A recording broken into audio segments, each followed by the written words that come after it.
So you want to hear the story of Jesus? Well, I can tell you this because I learned it at religious studies in school, so it's going to be pretty easy. Now, Jesus was born on Christmas Day, which sucks because having your birthday on this day is rubbish. My mate Jeff can tell you this because he had his birthday on Christmas Day and he never got enough presents. Anyway, it turns out Jesus' mum Mary had a one-night stand with a scumbag called God who got her pregnant. Now, Mary's husband Joseph was not the sharpest tool in the box, and he believed babies were brought to you by storks. So Mary got away with that one. Well, at least she thought she did, because they all ended up going on Jerry Springer to sort their differences out, which was the norm in those days.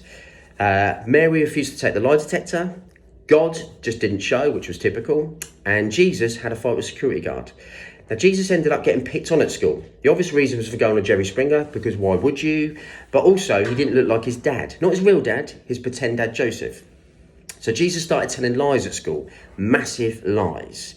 He said his dad, not his real dad, his pretend dad, Joseph, was a secret spy. Being a carpenter was his cover story. He said he'd lost his virginity to the hot school teacher when he was 14. He said he'd won the lottery on his first go.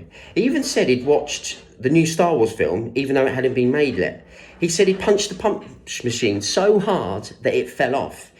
He said his dad, not his real dad, his pretend dad, Joseph, in his spare time from being a carpenter and a spy, he played football for Bethlehem FC.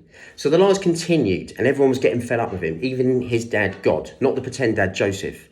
Now, God was getting ribbed by his mates down the pub and he'd had enough. So God decided to pay his son, Jesus, a lesson by nailing him to the cross for his sins, which I think was a bit extreme for telling a few lies. My mum would probably sit me on the naughty step or stand me in the corner. Even worse, it was the hottest day of the year. I blame climate change. Now, after what seemed like a lifetime, the sunburn was horrific, a miracle happened. I know, a miracle happened in the story of Jesus. Jesus went missing for a bit.